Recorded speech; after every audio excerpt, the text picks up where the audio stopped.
Halo semuanya, welcome to Cynthia Montana Channel. Nah teman-teman, hari ini aku mau berbagi mengenai 5 peluang usaha baru yang masih belum banyak nih pesaingnya teman-teman. Dan tentunya hasilnya bisa sampai puluhan juta rupiah loh.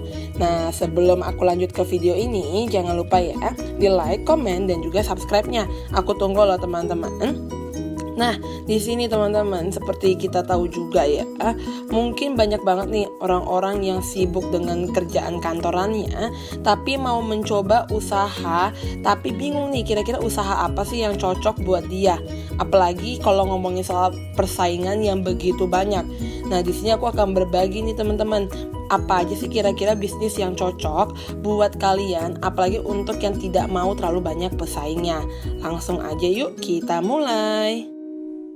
Yang pertama adalah jasa penulis konten online. Nah, seperti kita tahu juga ya teman-teman, udah semuanya tuh apa-apa serba online. Ya nggak sih? Pernah nggak sih kamu ngerasa bingung banget mau jualan produk apa? Kalau memang berjualan barang dirasa kamu ribet banget ya kan teman-teman, kamu bisa nih menawarkan jasa sebagai bidang usaha. Oke, atau sebuah bisnis teman-teman. Salah satu jasa yang lagi booming banget itu adalah apa sih? Jasa yang lagi booming banget itu adalah salah satunya jasa konten online teman-teman gitu. Nah, kemajuan informasi kini membuat semua hal harus tersedia secara online dan kebutuhan akan website bakal makin besar dong, ya kan? Apalagi buat kalian yang jago website, nah kalian bisa memanfaatkan ini untuk peluang usaha jasa online itu sendiri teman-teman.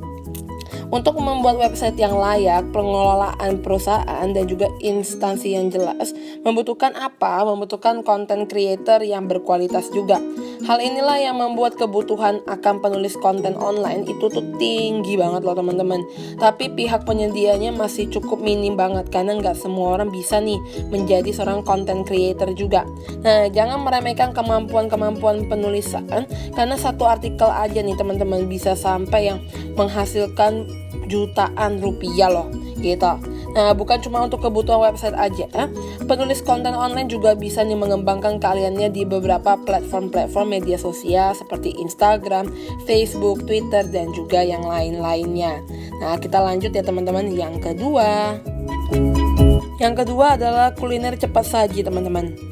Gaya hidup masyarakat yang modern memang membuat mereka cukup kesulitan nih memenuhi kewajiban-kewajiban sehari-hari seperti apa? Seperti yang namanya memasak teman-teman. Hal inilah yang membuat bisnis kuliner semakin laris nih, apalagi di Indonesia, terutama di kota-kota padat penduduk seperti Jakarta ya teman-teman.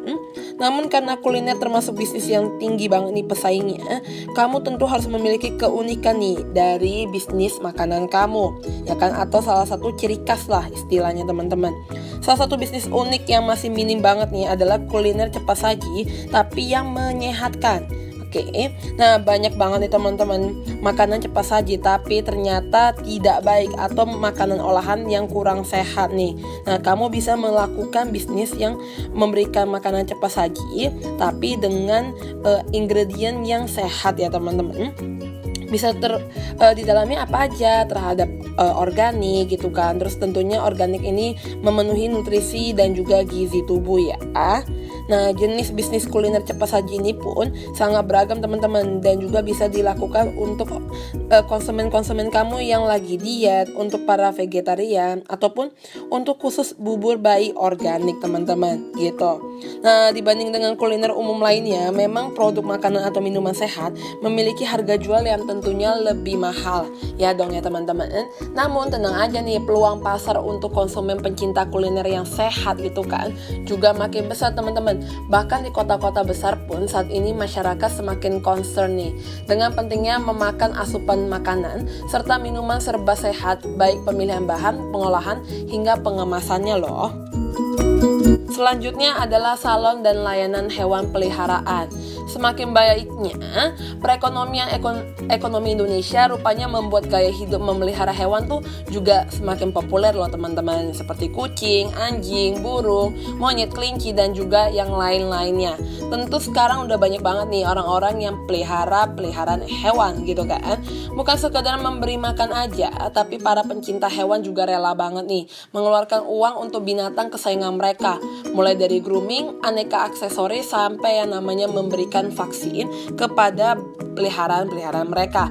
Bahkan di saat momen liburan, para pecinta hewan itu membutuhkan tempat penitipan hewan meskipun bertarif ratusan ribu rupiah, asalkan binatang kesayangan mereka bisa terjamin makanannya saat ditinggal. Hal inilah yang membuat peluang atas bisnis salon dan juga layanan hewan pemeliharaan itu terbuka lebar banget loh. Nah, terutama di kota-kota besar, asalkan layanan yang kamu tawarkan tentunya harus berkualitas, para pencinta hewan ini gak bakal masalah nih untuk mengeluarkan uang berapapun loh teman-teman. Nah, yang terakhir adalah biro jodoh teman-teman. Kalau kalian ngomongin soal jodoh gitu kan, memang jadi hal yang sangat pribadi banget nih. Aku mau kasih tau dikit teman-teman, biro jodoh itu bisa secara online ataupun offline ya. Nah, apalagi bagi mereka yang masih jomblo di usia yang tidak muda lagi, image mencari jodoh selalu lekat banget teman-teman ya kan, untuk orang-orang yang mungkin belum mendapatkan jodohnya. Nah, padahal nih di negara-negara maju, biro jodoh itu justru menjadi sebuah bisnis profesional loh, yang tentunya menjanjikan. Oke. Nah, beberapa aplikasi kayak Tinder yang tadi aku udah ngomong ataupun Tantan adalah bukti nyata bahwa biro jodoh online itu semakin diminati secara masyarakat nih. Nah, hanya saja untuk mengelola bisnis biro jodoh ini, kamu harus benar-benar bertanggung jawab ya dong.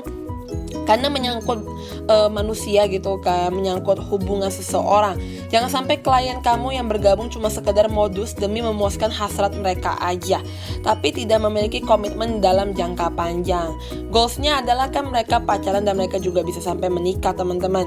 Jika dilakukan secara profesional, kamu bisa mengembangkan pelayanan penyedia kayak teman kondangan, penyedia teman curhat, ataupun yang lain-lainnya. Ini adalah salah satu yang sangat menarik ya teman-teman ya, untuk bisa kalian ikuti. Nah teman-teman, thank you yang udah nonton video ini. Jangan lupa di like, komen, dan juga subscribe-nya. Buat kalian yang suka video ini bisa kasih thumbs up, buat kalian yang suka video ini bisa kasih thumbs down. Nah teman-teman, buat kalian yang pengen rekomendasi film apa, atau kalian pengen rekomendasi mau aku bahas tentang apa, kalian bisa langsung taruh aja ya di kolom komentar. Thank you teman-teman, have a nice day.